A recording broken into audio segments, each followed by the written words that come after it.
Elevemos nosso pensamento ao nosso amado Mestre Jesus e toda a sua equipe espiritual, trabalhadora e colaboradora do seu Evangelho de Luz, para que consigamos a sintonia necessária e nessa sintonia a conexão necessária também para que tenhamos pensamentos mais leves, menos aflitos e que nos permitam a reflexões maiores e melhores com relação ao Evangelho do nosso Cristo Jesus.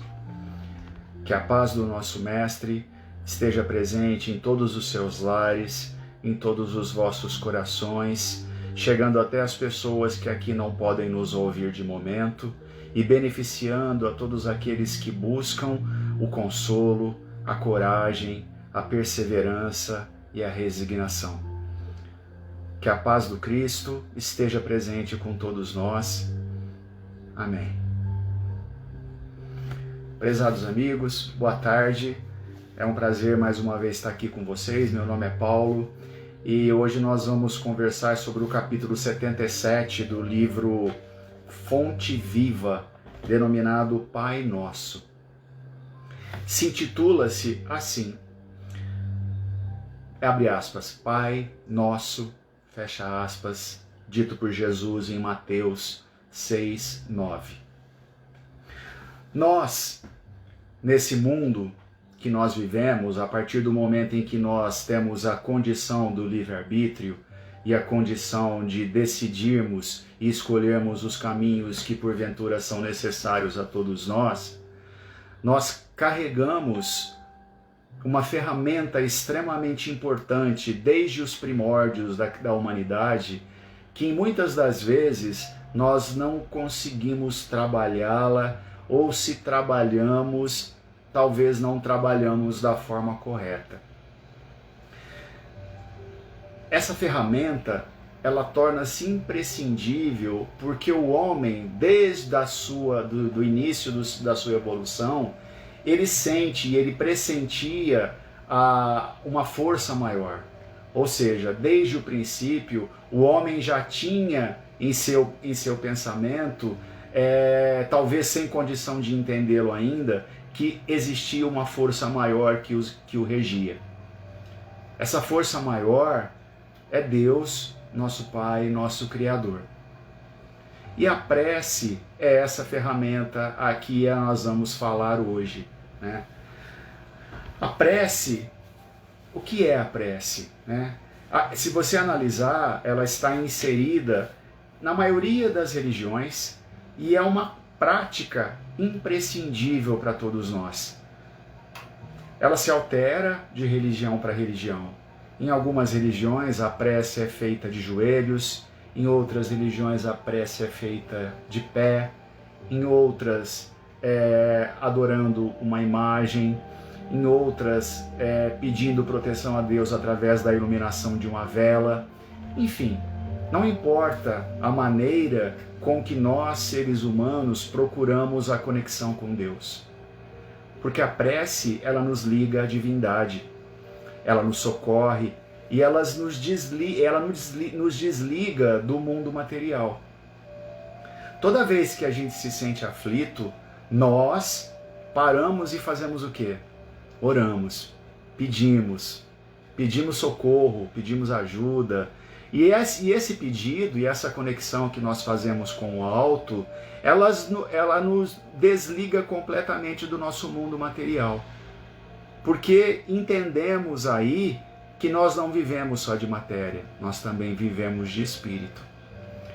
No capítulo 312 do Livro dos Espíritos, na Lei de Adoração, tem-se a seguinte pergunta: a prece, ela é agradável a Deus?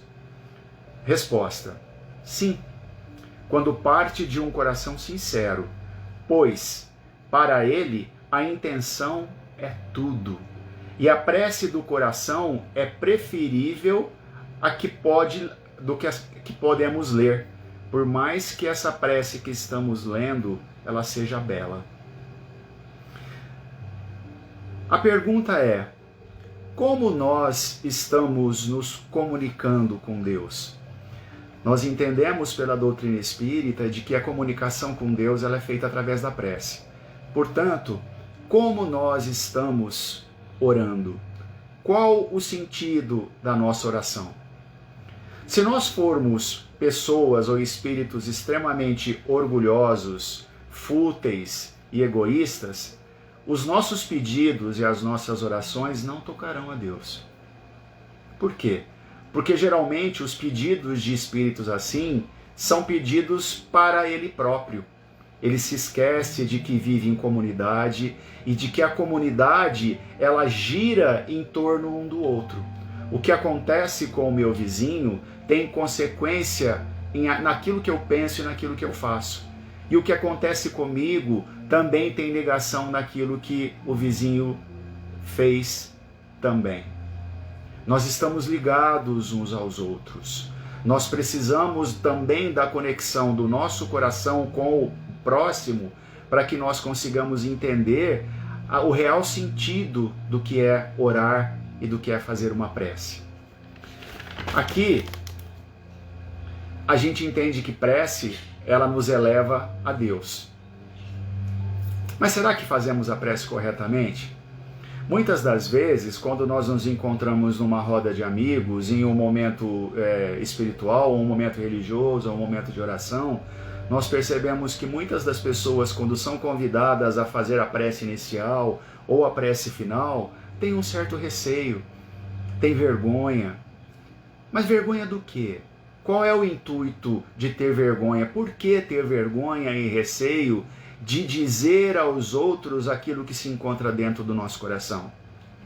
A prece é isso. É a abertura dos sentimentos do nosso coração para todos e para Deus. Assim Deus nos ouve. E muitas das vezes, nas nossas aflições, nós pedimos para Deus a solução delas. Nós pedimos que Deus nos tire esse problema, nos livre desse mal.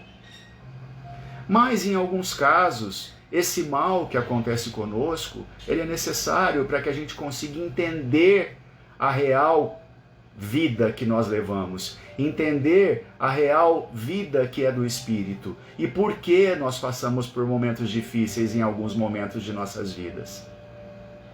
Deus nos olha a todo momento, Deus nos ouve a todo momento.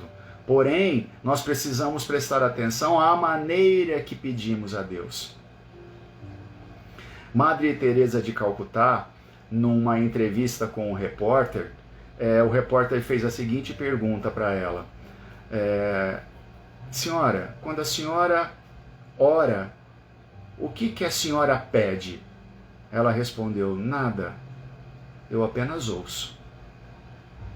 Aí o repórter perguntou, mas o que a senhora ouve de Deus? Ela respondeu, nada, ele apenas me ouve. Olha só a conexão que existe dentro desse espírito com Deus, com a criação. Não se precisa dizer nada a Deus e muitas das vezes nós não precisamos ouvi-lo porque tudo está conectado dentro de nós. Nós somos criação dele. Nós somos criaturas que possuímos a centelha divina, nós somos parte de Deus. E nós podemos entender isso aceitando a Deus como nós não aceitamos ainda, como inteligência suprema e causa primária de todas as coisas. E muitas das vezes nós entendemos que a prece ela tem que ser rebuscada, ela tem que ser caprichada, com palavras elegantes, com vocabulários diversos, né? Mas não é necessário isso. Basta que nós coloquemos o nosso coração em Deus e falemos tudo aquilo que sentimos ou não falemos nada. A prece, ela deve ser clara, ela deve ser simples, ela deve ser concisa, ou seja, apenas o essencial, sem luxo, sem frases elaboradas. Ela deve tocar a nossa alma e assim fazer-nos refletir.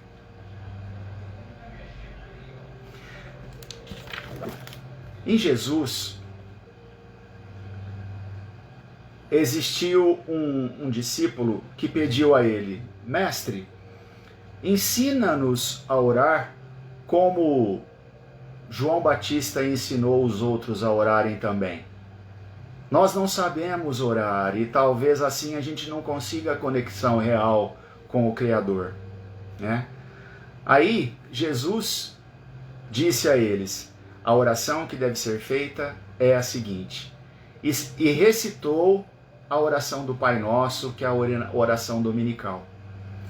A oração do Pai Nosso, ela possui 7 pedidos a Deus, onde os 3 primeiros pedidos que são feitos dentro da oração, eles referem-se a Deus e a forma correta como nós servimos a Deus. E os 4 últimos pedidos, eles levam a Deus as nossas necessidades mais humanas, né? O Pai Nosso, dito pelo Cristo, é a oração mais perfeita que existe aqui no nosso planeta, porque ela é a síntese de todo o Evangelho. Mas por que chamar Deus de Pai? Que função essa oração tem? O que ela exercita na nossa mente? Nós sabemos que a prece é elevar a nossa alma a Deus. Mas a oração dominical, que é o Pai Nosso, como nós devemos considerá-la tão genuinamente assim? Tem muitos fatores. Um deles é que ela procede de Jesus. Isso está em Mateus 6, 9 a 13. Ela supre todas as outras orações. É o mais perfeito modelo de oração. É uma verdadeira obra-prima de sublimidade na simplicidade. Resume todos os nossos deveres e encerra uma profissão de fé. É um ato de adoração e submissão. É o pedido das coisas necessárias e é o princípio da caridade. Na primeira parte de Pai Nosso, da oração do Pai Nosso, ele diz: Pai Nosso que estás no céu, santificado seja o teu nome. Nessa frase, ele nos faz reconhecer a Deus por todas as suas obras. A segunda parte, venha a nós o teu reino, ela nos exercita a reflexão de que Deus nos deu leis plenas e sabedoria para entendê-las. Porém, nós, seres humanos, factíveis a erros, nós violamos essa lei de Deus através do nosso livre-arbítrio.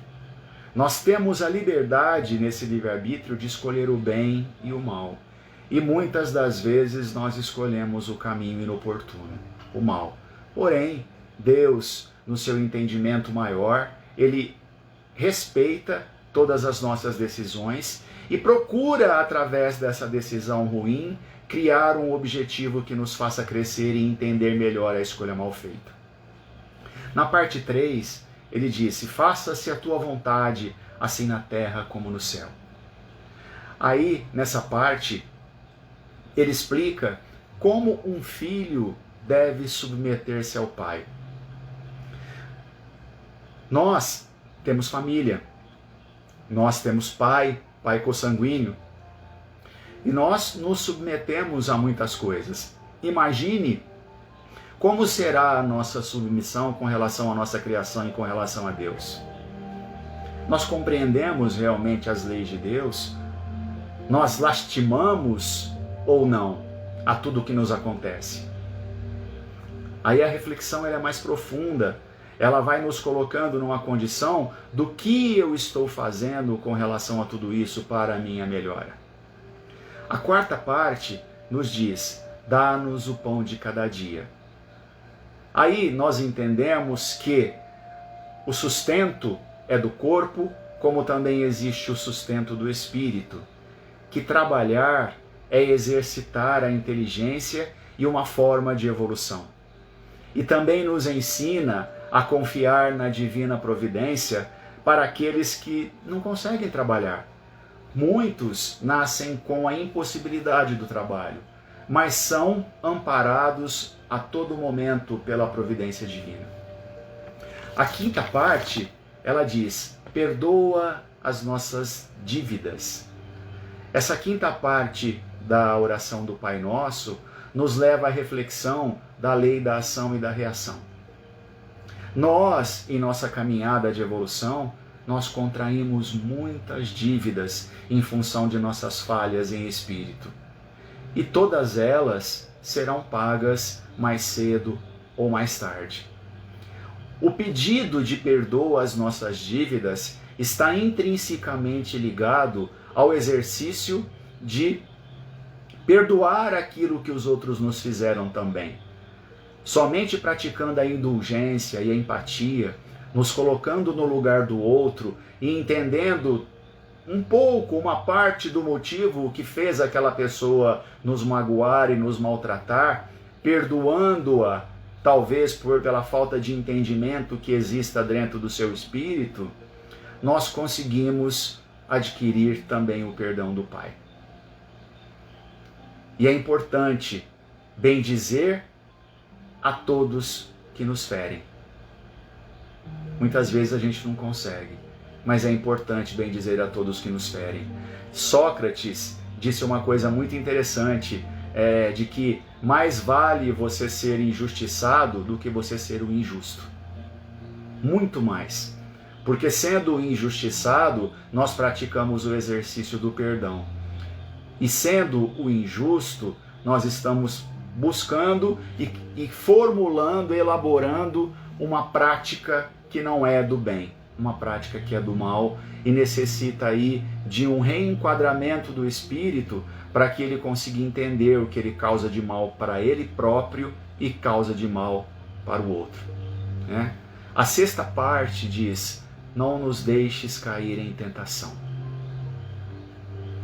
Essa parte nos remete a um pedido a Deus para que Deus nos dê força, né? Para que Deus nos faça resistir ao mal, para que nos faça resistir aos maus pensamentos.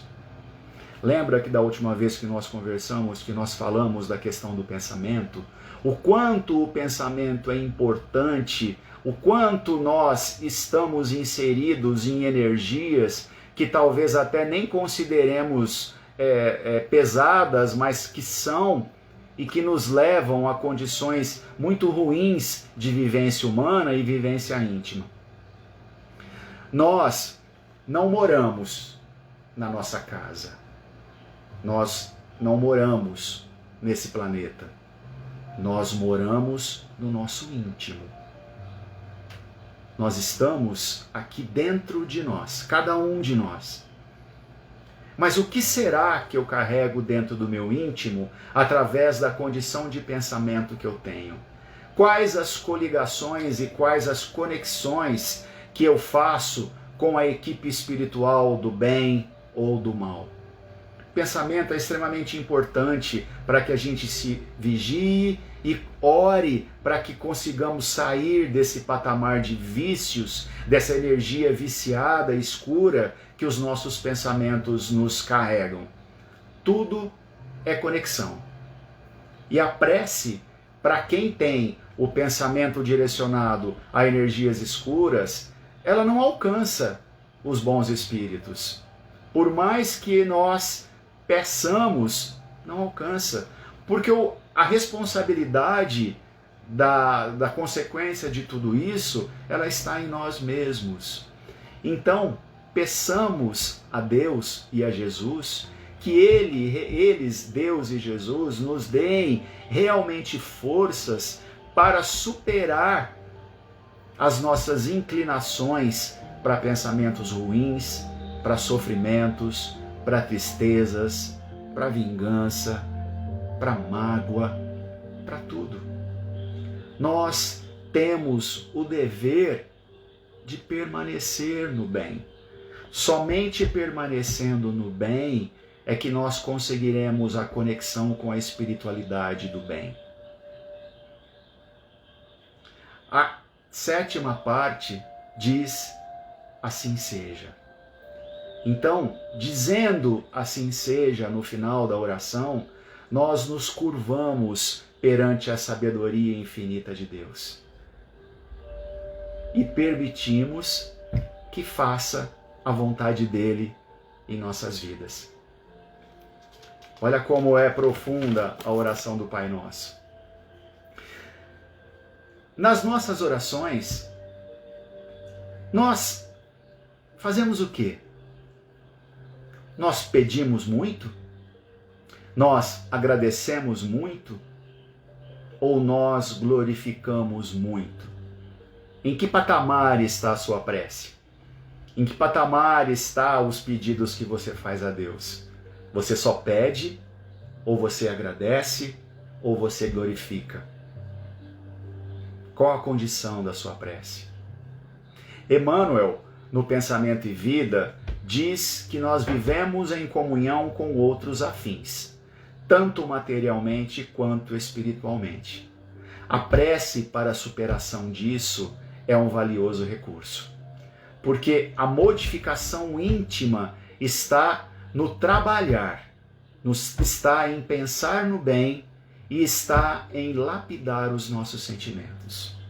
Então é importante que nós entendamos primeiro o que acontece no nosso íntimo, que nós aceitemos que nós temos dificuldades, que nós aceitemos que nós somos suscetíveis a erros, como também somos suscetíveis a acertos.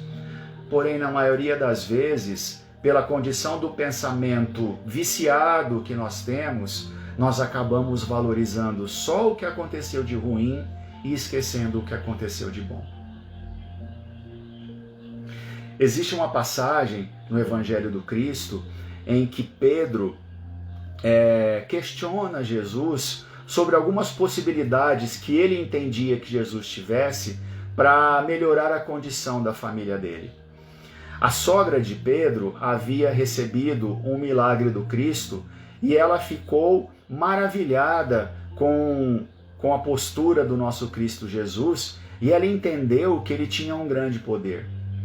E aí ela começou a conversar com Pedro e falou: Pedro, já que ele é tão poderoso assim, por que você não conversa com ele para ver se ele consegue ajudar um pouco a nossa família, a mudar um pouco a nossa condição econômica, a mudar um pouco o raciocínio de alguns familiares, fazer com que nós tenhamos uma vida melhor e não de tantos sofrimentos assim?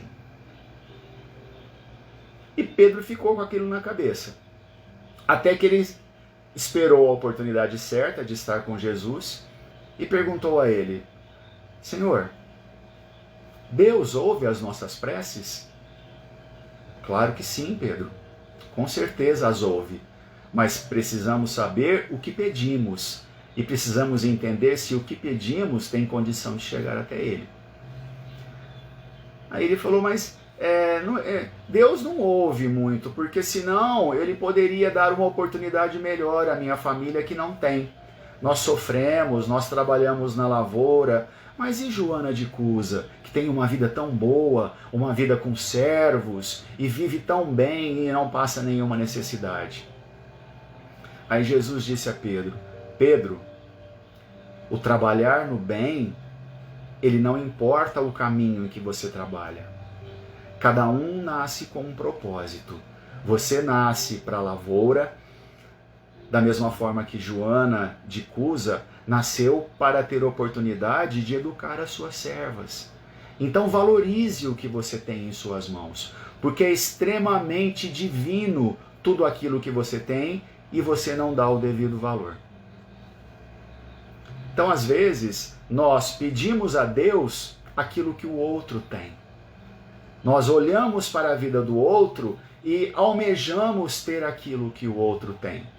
E nos esquecemos de que nós podemos, na nossa simplicidade ou na nossa pequenez, trabalhar em prol de si próprio, na melhoria íntima, e assim a gente consegue ajudar o outro. A providência divina, ela está em todos os aspectos da nossa vida. Deus nos criou oportunidades imensas a todo momento.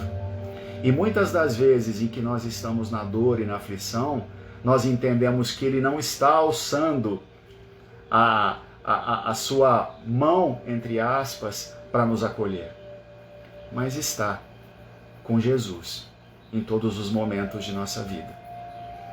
O exercício da gratidão, independente da vida que temos, ele é extremamente importante para que nós consigamos a conexão necessária com a equipe espiritual do alto.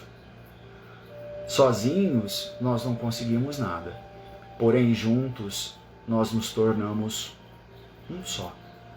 E sendo um só, nós conseguimos com mais fortaleza e com mais condição chegar aonde precisa. Uma coisa vale se ressaltar, que se a todo momento de nossa prece nós pedirmos a Deus e a Jesus coragem, resignação, tolerância e paciência, Ele vai nos ouvir a todo momento. Porque através disso, nós estamos pedindo força para enfrentarmos todos os desígnios a que nós nos comprometemos antes de estarmos aqui. Diferente de pedir para Deus para livrar-nos do problema.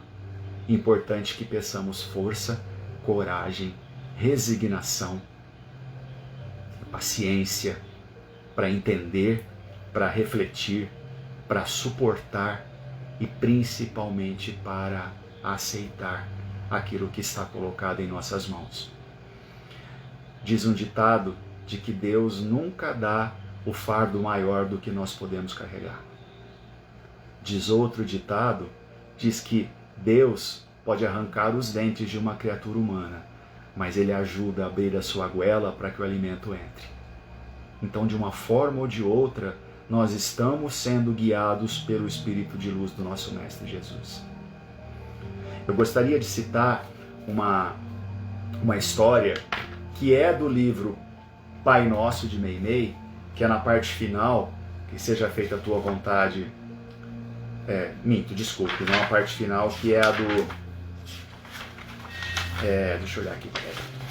Livrai-nos do mal, porque teu é o reino, o poder e a glória para sempre. A história, ela diz o seguinte, o nome dela é A Salvação Inesperada. Num país europeu, numa certa tarde, muito chuvosa, um maquinista cheio de fé em Deus, começando a acionar a locomotiva, com o trem repleto de passageiros para a longa viagem, fixou o céu escuro e repetiu com muito sentimento a oração dominical. O comboio percorreu léguas e léguas, dentro das trevas densas, alguns sinais, quando alta noite ele viu a luz do farol aceso, e alguns sinais que lhe pareceram feitos pela sombra de dois braços, angustiados a lhe pedirem atenção e socorro. Emocionado, ele fez o trem parar. De repente, e seguido de muitos viajantes, correu pelos trilhos de ferro, procurando verificar se estavam ameaçados de algum perigo. Depois de alguns passos, foram surpreendidos por gigantesca inundação que, invadindo a terra com violência, destruíra a ponte que o comboio deveria atravessar. O trem fora salvo milagrosamente. Tomados de infinita alegria, o maquinista e os viajores procuraram a pessoa que lhes fornecera o aviso salvador, mas ninguém aparecia. Intrigados, eles continuaram na busca, quando encontraram no chão um grande morcego agonizante. O enorme voador batera as asas à frente do farol em forma de dois braços agitados e caíra sobre as engrenagens. O maquinista retirou-o com cuidado e carinho, mostrou aos passageiros assombrados e contou como orar ardentemente invocando a proteção de Deus antes de partir. E ali mesmo, ajoelhou-se ante o morcego que acabava de morrer, exclamando em alta voz: Pai nosso que estás no céu, santificado, Senhor, seja o teu nome. Venha a nós o teu reino e seja feita a tua vontade, assim na terra como no céu. O pão nosso de cada dia dai-nos hoje, Senhor. Perdoa as nossas dívidas, assim como perdoamos os nossos devedores. E não nos deixes cair em tentação e livra-nos do mal, porque teu é o reino, o poder e a glória para todo sempre. Assim seja. Quando ele acabou de orar, grande quietude reinava na paisagem. Todos os passageiros, crentes e descrentes, estavam também ajoelhados, repetindo a prece com amoroso respeito. Alguns choravam de emoção e reconhecimento, agradecendo o Pai Celestial que lhe salvara a vida, por intermédio de um animal que infunde tanto pavor às criaturas humanas. E até a chuva parara de cair, como se o céu silencioso estivesse igualmente acompanhando a sublime oração. Agora eu vou finalizar com o capítulo na íntegra do capítulo 77, denominado Pai Nosso. A grandeza da prece dominical nunca será devidamente compreendida por nós que lhes recebemos as lições divinas. Cada palavra, dentro dela, tem a fulguração de sublime luz. De início, o Mestre Divino lança-lhe os fundamentos em Deus, ensinando que o Supremo Doador da vida deve constituir para nós todos o princípio e a finalidade de nossas tarefas. É necessário começar e continuar em Deus, associando os nossos impulsos ao plano divino, a fim de que nosso trabalho não se perca no movimento ruinoso e inútil. O Espírito Universal do Pai há de presidir-nos o mais humilde esforço na ação de pensar e falar, ensinar e fazer. Em seguida, com um simples pronome possessivo, o Mestre exalta a comunidade. Depois de Deus, a humanidade será o tema fundamental de nossas vidas. Compreenderemos as necessidades e as aflições, os males e as lutas de todos os que nos cercam, ou estaremos segregados ao egoísmo primitivista? Todos os triunfos e fracassos que iluminam e obscurecem a terra pertencem-nos de algum modo. Os soluços de um hemisfério repercutem no outro. A dor do vizinho é uma advertência para a nossa casa. O erro de um irmão, examinado nos fundamentos, é igualmente nosso, porque somos componentes imperfeitos de uma sociedade menos perfeita, gerando causas perigosas, e por isso tragédias e falhas dos outros afetam-nos por dentro. Quando entendemos semelhante realidade, o império do eu passa a incorporar-se por célula bendita e santificante. Sem amor a Deus e à humanidade, não estamos suficientemente seguros na oração. Pai Nosso, disse Jesus para começar, Pai do Universo, nosso mundo, sem nos associarmos ao propósito de Deus, na pequenina tarefa que nos foi permitido executar, nossa prece será muitas vezes simples repetição do eu quero, invariavelmente cheio de desejos, mas quase sempre vazio de sensatez e de amor. Então, que a partir de hoje, que a partir de agora, nós consigamos, através da nossa prece, elevar realmente o nosso pensamento ao Mestre Jesus no exercício diário da nossa vida, para que consigamos a conexão necessária, o maior com certeza nos chegará. Fiquem todos em Deus e que a paz de Jesus esteja com vocês. Muito obrigado.